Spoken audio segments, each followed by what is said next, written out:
اب آ جائیے قیامت کی جو بڑی بڑی علامات ہیں، علامات کبریٰ. اب ان میں سے اگلی 11ویں علامت اور 11واں عقیدہ، یہ 11ویں علامت نہیں ہے جو ہم عقائد پڑھ رہے ہیں، جو ہم نے توحید سے شروع کیا تھا، اس میں 11ویں نمبر پہ یہ عقیدہ ہے. اور علامات کبریٰ میں سے اگلی علامت یہ ہے دجال کا ظاہر ہونا. دجال کون ہے؟ دجال قوم یہود کا ایک مرد ہے جو اس وقت بحکم الہی اللہ تعالیٰ کے حکم سے قید ہے. جب آزاد ہوگا تو ایک عظیم لشکر کے ساتھ، بہت بڑے لشکر کے ساتھ، ملک خدا میں فتور پیدا کرنے کو شام و عراق کے میدان کے درمیان سے نکلے گا. دجال جو ہے وہ قوم یہود کا ایک فرد ہے، اس وقت کسی جگہ پر قید ہے. جب اس کی آزادی کا امر ہوگا تو وہ ملک خدا سے مراد یعنی روئے زمین، ساری روئے زمین پر فتنہ و فساد پیدا کرنے کے لیے اس کا ظہور ہوگا سیریا اور عراق کے درمیان کسی علاقے سے. حضرت سیدنا امام مہدی علیہ السلام آپ کا ظہور ہوگا مکہ معظمہ سے، اور دجال کا ظاہر ہونا، اس کا ظہور ہوگا not Egypt but Syria and Iraq, شام اور عراق کے درمیان کسی علاقے سے اس کا ظہور ہوگا. اس کی ایک آنکھ اور ایک ابرو بالکل نہ ہوگی. بعض نے کہا کہ ہوگی مگر وہ ایک آنکھ سے کانا ہوگا، کانا یعنی ایک آنکھ سے اس کو نظر نہیں ٹھیک آئے گا. اور جو اس کتاب کے اندر سنی بہشتی زیور میں ارشاد فرمایا گیا، بعض کا یہ خیال ہے کہ اس کی سرے سے ایک آنکھ نہیں ہوگی اور ایک ابرو جو ہے یہ بھی نہیں ہوگا. اسی وجہ سے اسے مسیح کہتے ہیں. اسی وجہ سے اسے کیا کہتے ہیں؟ مسیح کہتے ہیں. مسیح کا لفظ، یہ چیز ذہن نشین کا لیجئے، مسیح کا لفظ حضرت سیدنا عیسیٰ علیہ السلام کے ساتھ بھی بولا جاتا ہے، اور مسیح کا لفظ جو ہے یہ دجال کے ساتھ بھی بولا جاتا ہے، مگر دونوں کا معنی جو ہے وہ الگ الگ ہے. جب حضرت سیدنا عیسیٰ علیہ السلام کے اسم مبارک کے ساتھ لفظ مسیح بولا جاتا ہے تو یہ لفظ مسیح ہے ماسح کے معنی میں. کس معنی میں؟ ماسح کے معنی میں، جس کا معنی ہے مسح کرنے والا، ہاتھ لگانے والا، ٹچ کرنے والا، چھونے والا. اس کا مفہوم کیا ہے کہ اس سے حضرت عیسیٰ علیہ السلام کے اس معجزے کا ذکر کرنا مقصود ہوتا ہے کہ اللہ تبارک و تعالیٰ نے جناب عیسیٰ علیہ السلام کو یہ شان عطا فرمائی تھی کہ آپ بیماروں کو مس کر دیتے، ٹچ کر دیتے، دست مبارک لگا دیتے تو اللہ تبارک و تعالیٰ بیماروں کو شفاء کاملہ عطا فرما دیتا تھا. جو دجال ہے، دجال، اس کے ساتھ جب مسیح کا لفظ بولا جاتا ہے تو یہ ممسوح کے معنوں میں ہے. کس معنوں میں؟ ممسوح کے معنوں میں. اور ممسوح کا یہ معنی ہے جو اس مقام پر کیا گیا ہے، یعنی ممسوح وہ ہوتا ہے کہ جس کا ایک مثلا یہ جو جگہ ہے یہ بالکل بند ہو جس کی. سو مسیح دجال اور مسیح عیسیٰ ابن مریم، حضرت جناب اللہ تبارک و تعالیٰ کے جلیل القدر نبی اور پیغمبر حضرت عیسیٰ علیہ السلام کے ساتھ مسیح ان معنوں میں ہے، اور دجال کے ساتھ مسیح اس معنی میں ہے جو اس مقام پر لکھا گیا ہے کہ اس کی ایک آنکھ بالکل بند ہوگی یا ایک آنکھ سے کانا ہوگا. وہ ممسوح العین کہتے ہیں عربی کے اندر، ممسوح العین، وہ ممسوح ہے اس لیے اس کو مسیح دجال کہتے ہیں. یہ چیز ہمیشہ کلیئر رہنی چاہیے چونکہ لفظ یہ لکھنے میں بالکل ایک جیسا ہے اور ہر جگہ پہ لکھا ہوتا ہے مسیح دجال یا مسیح حضرت عیسیٰ ابن مریم علیہ السلام. اس کے ساتھ یہودی فوجیں ہوں گی. اس کی پیشانی پر، ماتھے پر، فور ہیڈ پر لکھا ہوگا کافارہ یعنی کافر، جس کو ہر مسلمان پڑھ سکے گا اللہ تبارک و تعالیٰ کے امر سے، مگر کوئی کافر جو ہے اس کو نہ پڑھ سکے گا. کسی کافر کو وہ کافارہ نظر نہیں آئے گا. اس کا فتنہ بڑا شدید ہوگا، بڑا سخت فتنہ ہوگا اس کا۔ 40 دن میں حرمین طیبین کے سوا تمام روئے زمین کا گشت کرے گا، یعنی 40 دن میں ساری روئے زمین کو پھر لے گا۔ کبھی آپ سوچئے کہ یہ احادیث پاک میں یہ علامات جب ارشاد فرمائی گئیں آج سے 1400 سال پہلے، تو اس دور میں جب میں اور آپ زندہ ہیں، اب ہمارے لیے اس کو بطور علامت پڑھنا ہمیں کوئی شوق نہیں دیتا، ہمیں کوئی چونکاتا نہیں ہے، ہمیں کوئی عجیب نہیں لگتا، مگر یہ 1400 سال سے امت مسلمہ حضور پاک کے ان فرامین کو اور ان کی تشریحات کو پڑھتی آ رہی ہے۔ تو آج سے 1000 پہلے کے مسلمانوں نے جب یہ علامات پڑھی ہوں گی تو وہ کیا سوچتے ہوں گے کہ ولڈن ایڈ میولی، کہ یہ کیسے ممکن ہے، یہ کیسے پاسبل ہے کہ ایک انسان ساری دنیا کو 40 دن کے اندر چکر جو ہے وہ مکمل کر لے، چکر لگا لے، ایسا کس طرح ممکن ہے؟ جبکہ اب ہم نے پڑھا تو ہمیں یہ بات بالکل قطعاً عجیب نہیں لگتی، مگر یاد رکھیے یہ اسلام ہے، یہ اللہ تبارک و تعالیٰ کا دین ہے، یہ حضور علیہ السلام کے فرمودات ہیں کہ ہر دور کے اندر جو ہے ان کی حفاظت اور ان سے اخذ فیض جو ہے یہ بڑا لازمی ہے۔ بہرحال اب ہمارے سامنے جو دنیا اس وقت موجود ہے،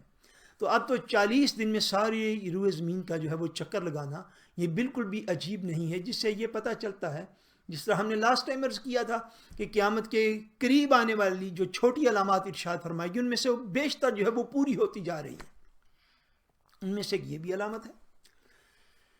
اچھا جی، وہ 40 دن میں ساری دنیا کا گشت کر لے گا، چکر لگائے گا، حرمین طیبین کے علاوہ، مکہ مضمر، مدینہ طیبہ کے علاوہ، اور بہت تیزی کے ساتھ ایک شہر سے دوسرے شہر میں پہنچے گا، جیسے بادل جو ہے وہ ہوا کے اندر اڑتے ہیں اتنی تیزی کے ساتھ۔ ایک باغ یعنی گارڈن اور ایک آگ یعنی برن وہ اس کے ساتھ ساتھ ہوں گے جہاں بھی وہ جائے گا، جن کا نام وہ جنت و دوزخ رکھے گا، مگر وہ جو دیکھنے میں جنت معلوم ہوگی وہ حقیقتاً آگ ہوگی، اور وہ جو جہنم اور آگ دکھائی دے گی وہ اصلاً آرام کی جگہ ہوگی، وہ اصلاً سہولت کی جگہ ہوگی، وہ اصلاً جنت ہوگی۔ خدائی کا دعویٰ کرے گا، اپنے آپ کو خدا کہے گا، جو اس پر ایمان لے آئے گا اس بدبخت پر اسے اپنی جنت میں ڈال دے گا، جو کہ حقیقتاً کیا ہے، وہ جہنم اور دوزخ ہے، اور جو انکار کرے گا اسے اپنی جہنم میں جھونک دے گا، جو کہ حقیقتاً کیا ہے، وہ جنت ہے۔ بادلوں کو حکم دے گا وہ برسنے لگیں گے، زمین کو حکم دے گا وہ کھیتی جم اٹھے گی، یعنی وہاں سے سبزہ پیدا ہوگا۔ ویرانے میں جائے گا یعنی صحرا میں جائے گا، ویرانے میں جائے گا تو وہاں کے دفینے جو زمین کے اندر دفن اللہ تبارک و تعالیٰ کی طرف سے نعمتیں ہوتی ہیں جو بظاہر نظر نہیں آتی، وہ دفینے جو ہیں شہد کی مکھیوں کی طرح اس کے پیچھے ہو لیں گے،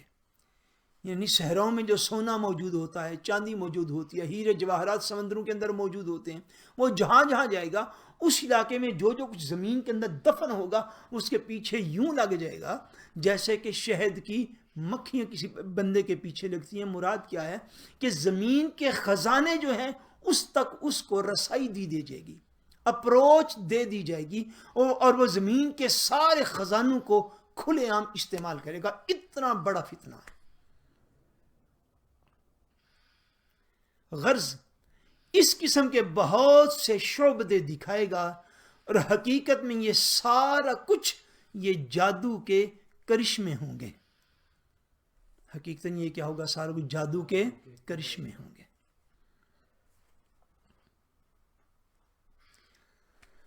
اللہ کو یہ چیز ذہن نشین کا لیجئے کہ جو دجال ہے وہ دعوی نبوت نہیں کرے گا، وہ دعوی نبوت نہیں کرے گا، وہ جو مسیح دجال ہے وہ خدا ہونے کا دعویٰ کرے گا۔ اس لیے یہ چیز میں نے ایک دفعہ عقائد میں پڑھائی تھی، میں ایک دفعہ پھر اس کو آپ کے ذہن نشین کرتا ہوں کہ دعوی نبوت میں اور خدا ہونے کا دعویٰ کرنے میں اصل فرق کیا ہے۔ اگر کوئی شخص حضور نبی کریم صلی اللہ علیہ وسلم کے بعد خدا نخواستہ نبی ہونے کا، رسول ہونے کا دعویٰ کرے، اس کے اندر اگر کوئی کمال پہلے سے موجود ہو، کوئی عجیب چیزیں اس سے ظاہر ہوتی ہیں، اس کی دعا مینگان قبول ہو جاتی ہو، اس کی کرامات ظاہر ہوتی ہوں، اگر وہ شخص ایسی شان، منزلت اور مقام رکھنے والا کہ جس کی کرامات ظاہر ہوتی ہوں، اگر وہ دعوی نبوت کر دے تو اللہ اس سے ہر کمال کو چھین لے گا، اس کے ہر کمال کو غصب فرما لے گا، اس کی دعا کو قبول نہیں فرمائے گا۔ اس لیے قبول نہیں فرمائے گا کہ بندہ جو ہے وہ جب ایک بندہ اور ایک انسان دعوی نبوت کرتا ہے تو چونکہ اللہ نے سارے جو نبی بنائے تھے وہ سارے اس کے کامل بشر ہی تھے، وہ سارے کامل انسان ہی تھے، چونکہ دعوی نبوت جو ہے وہ انسانوں کے اندر جو عظیم انسان تھے انہوں نے ہی فرمایا، جو عام مینکائنڈ کے اندر بشر جو تھے ان کے اندر جو کامل بشر تھے انہوں نے ہی دعوی نبوت بھی فرمایا۔ یعنی اللہ نے انسانوں میں ہی انبیاء کو بھیجا، انسانوں میں ہی اپنے رسولوں کو بھیجا۔ جب ایک اور عام انسان جو کہ رسول اور نبی نہ ہو وہ دعوی نبوت کرے اور اس کے اندر پہلے سے کوئی کمال بھی ایسا موجود ہو کہ جس سے لوگوں کو شک پڑ جائے کہ یار یہ جو ہے اس نے بھی ہاتھ اٹھایا تھا آسمان کی طرف تو چاند کو اس نے 2 ٹکڑے کر دیا ہے، اب بات کو سمجھیں، اس نے بھی پتھروں کو کہا، کنکریوں کو کہا، اس نے بھی کلمہ پڑھ دیا ہے، اس نے بھی درخت کو اشارہ کیا تو درخت اس کے پاس چل کے آ گیا ہے، تو ہو سکتا ہے یہ بھی نبی ہو۔ اس لیے انسانوں کو آزمائش سے بچانے کے لیے اللہ تبارک و تعالیٰ نے کیا کرم فرمایا، یہ عقائد میں سے ہے کہ حضور کے بعد اگر کوئی شخص بدبخت اتنا ہو جائے کہ وہ دعوی نبوت کرے تو اس کے اندر اگر پہلے سے کوئی ایسا عجیب کمال موجود تھا تو اللہ اس کمال کو اٹھا لیتا ہے اور اس سے غصب فرما لیتا ہے۔ مگر اگر کوئی شخص، اگر کوئی انسان، اگر کوئی عام بندہ خدا ہونے کا دعویٰ کرے اور اس میں کوئی ایسا کمال موجود ہو تو اللہ اسے وہ کمال لیتا نہیں ہے۔ کیوں نہیں لیتا؟ اس لیے کہ انسان کا خدا ہونے کا دعویٰ کرنا یہ تو کمزور سے کمزور عقل والا انسان اس دعوے کو مان نہیں سکتا۔ اس کے پاس کوئی عجیب چیز ہو یا نہ ہو، اس کے پیچھے صحرا کے دفینے اٹھ کے چل پڑیں یا نہ چل پڑیں، وہ بادل کو حکم دے بادل بارش کر دے یا نہ کرے، وہ پیچھے پیچھے درختوں کو چلا لے تو چلا لے، لیکن اس کا اپنا رب ہونے کا دعویٰ کرنا، خدا ہونے کا دعویٰ کرنا، یہ اتنا بےہودہ دعویٰ ہے کہ کم سے کم اور کمزور سے کمزور عقل والا بندہ بھی اس بات کو ضرور تسلیم کرتا ہے کہ یہ انسان اگر انسان ہے تو اگر میں انسان ہو کے خدا نہیں ہوں تو یہ انسان ہو کے خدا کیسے ہو سکتا؟ اس کے اندر جتنے بھی کمالات ہیں، جتنی بھی خوبیاں ہوں، جتنی بھی اچھائی چیزیں، جتنی عجیب و غریب چیزیں اس سے ظاہر ہوتی ہیں۔ دجال جو ہے وہ خدا ہونے کا دعویٰ کرے گا اور اس میں کمالات اس کے جادو کے زور پر ہوں یا اس دور کی سائنس اور ٹیکنالوجی کے زور پر ہوں۔ یہ بات ذہن نشین کر لیجئے کہ جو بھی کمالات کسی سے ظاہر ہوں اور وہ خدا ہونے کا دعویٰ کرے تو خدا اس سے کوئی کمال لیتا نہیں، کیونکہ یہ اتنی بے وقوفانہ بات ہے کہ بندہ بندے کو رب مان لے۔ کمزور سے کمزور عقل کا بھی انسان ایسے نہیں کر سکتا کہ وہ کسی اور انسان کو رب ہی سرے سے مان لے۔ اس کے اندر اگر کوئی کمال ذاتی طور پر ہوگا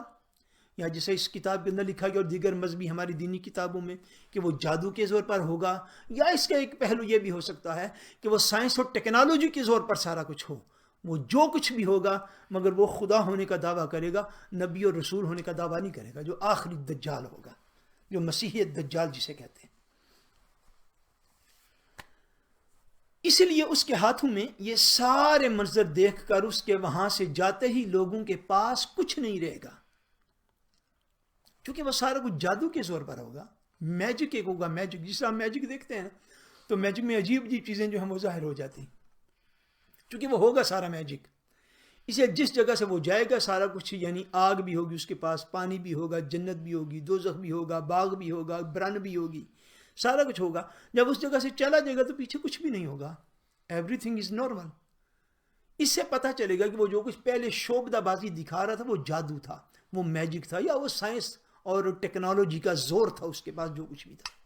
اس لیے جب وہ وہاں سے چلا جائے گا تو کچھ بھی نہیں ہوگا، وہ ہمیشہ وہ جگہ جیسے پہلے تھی اس کے جانے کے بعد بھی ویسے کی ویسی ہوگی۔ اس وقت اس دور میں مسلمانوں کی روٹی پانی کا کام ان کی تسبیح و تحلیل دے گی. سبحان اللہ. یعنی وہ ذکر خدا میں مصروف و مشغول رہیں گے تو اس سے ان کی بھوک و پیاس رفع ہوتی رہے گی, دور ہوتی رہے گی. یعنی اس دور میں جب دجال کا زور ہوگا اور وہ اپنی شعبدہ بازی دنیا کے ایک ایک فرد کو دکھا رہا ہوگا, تو اس دور میں جو اہل ایمان اصلاً روئے زمین پر موجود ہوں گے, ان کا اصل کھانا پینا کیا ہوگا؟ ان کا کھانا پینا اصلاً تب اللہ تبارک و تعالیٰ کا ذکر ہوگا. اللہ تبارک و تعالیٰ کا ذکر ہوگا, تسبیح و تحلیل ہوگی, نماز اور عبادات اور اذکار ہوں گے. کیونکہ اس کا فتنہ اتنا سخت ہوگا کہ مسلمان جو ہے تب اپنے کھانے پینے کی حاجت کو اللہ تبارک و تعالیٰ کے ذکر سے پورا کریں گے. یعنی مسلمان اس سے لگتا یوں ہے کہ مسلمان اپنے اپنے علاقوں میں بند ہو جائیں گے, محدود ہو جائیں گے, لمیٹڈ ہو جائیں گے, ایکٹیویٹیز جو ہیں وہ ختم ہونا شروع ہو جائیں گی, اور وہ صرف اپنے آپ کو جو زندہ رکھیں گے تو اللہ تبارک و تعالیٰ کے ذکر کے ساتھ زندہ رکھیں گے, اور اس ذکر میں اتنی لذت اور اتنا سرور پائیں گے. جو ہوں گے وہ اتنے کامل مومن تب بھی ہوں گے کہ وہ ذکر الہی میں ہی اتنی سرور اور لذت پائیں گے کہ وہ ان کو بھوک اور پیاس بھی لگنے نہیں دے گا. تو اس سے یہ چیز بھی ہمیں سمجھنی چاہیے کہ ہمیں خود بھی اور ہماری اولادوں کو بھی, ہمارے بہن بھائیوں کو بھی, ہمارے جہاں تک ہمارے مومن لوگوں تک, مسلمانوں تک ہمارا ایک اپنا حلقہ احباب ہے ہر مسلمان مرد اور عورت کا, جہاں تک ہماری اپروچ جاتی ہے ہمیں پریکٹیکلی طور پر, عملی طور پر وظائف کی پابندی کی بھی کوشش کرنی چاہیے, اور اپنی اپنی اولادوں کو وظائف کی پابندی میں جو ہے ان کو ایکٹیو کرنا چاہیے. یہ وظائف یہ بڑے کام کی چیز ہے, اور ذہن نشین کر لیجئے کوئی کلاس, کوئی وظیفہ, کوئی امر دین میں اتنا بلند وظیفہ نہیں ہے جتنا بلند وظیفہ 5 وقت کی نماز ہے. اس سے بڑا کوئی وظیفہ نہیں, اس سے بڑھ کر کوئی ذکر نہیں, اس سے بڑھ کر کوئی ایسی چیز نہیں جو بندے کو اپنے مالک کے قریب کر سکتی ہے. نماز کے بعد جو دیگر اذکار کیے جاتے ہیں, جو درود پاک پڑھا جاتا ہے, جو قرآن مجید کی تلاوت کی جاتی ہے, ان اذکار کی پابندی جو ہے یہ تسبیح و تحلیل کہلاتی ہے. ان دیگر اذکار جو نماز کے بعد ہیں ان کو بھی پابندی سے کرنا چاہیے. جس بندے کو جہاں سے اذکار دستیاب ہوں, جہاں سے اس نے لیے ہوں, ان کو پابندی کے ساتھ کرے. کیوں کہ یہ پابندی نسلوں کے اندر منتقل ہو, تو پھر ایسے مسلمان اس دور میں ضرور ہوں گے کہ جو خالی اللہ کا ذکر کریں گے تو ذکر کی برکت سے اللہ کریم ان کی بھوک اور پیاس کو بھی مٹا دے گا, اور وہ بھوک اور پیاس محسوس نہیں کریں گے, یہ ذکر کی اتنی لذت پائیں گے, اور اس وجہ سے وہ ذکر مبارک کی باقاعدگی کی وجہ سے دجال کے فتنہ سے اللہ انہیں محفوظ فرما لے گا. جب وہ ساری دنیا میں پھر پھرا کر ملک شام کو جائے گا تو اس وقت حضرت سیدنا عیسیٰ علیہ السلام کا آسمان سے نزول ہوگا. یہ جو بڑی علامات ہیں ان کو اس طرح سے آپ سمجھ لیجئے کہ یعنی ترتیب میں حضرت سیدنا امام مہدی علیہ السلام, ان کا ظہور جو ہے وہ پہلے ہوگا, اور اس کے بعد جو ہے آپ کا ظہور جو ہے حضرت امام مہدی علیہ السلام کا ظہور کہاں سے ہوگا؟ مکہ معظمہ سے ہوگا. ان کے بعد دجال جو ہے یہ ظاہر ہوگا, اور دجال ظاہر ہوگا شام اور عراق کے درمیان کسی علاقے سے, اس کا ظہور ہوگا. اور جب یہ اپنے فتنے عروج پہ پہنچا کر آخر پہ یہ بیت المقدس کی طرف جائے گا, ملک شام کی طرف, بلکہ وہی علاقہ ہے. جب یہ ملک شام کی طرف جائے گا تو تب قیامت کی آخری بڑی علامت کے طور پر حضرت سیدنا عیسیٰ علیہ السلام جو ہے وہ آسمانوں سے نزول فرمائیں گے. حضرت سیدنا عیسیٰ علیہ السلام جو ہے وہ آسمانوں سے نزول فرمائیں گے. ابھی ہم اپنی لائیو سینڈنگ کو یہاں پر ختم کر رہے ہیں. ابھی ہم انشاءاللہ تبارک و تعالی نماز عشاء پڑھیں گے, اور نماز عشاء کے بعد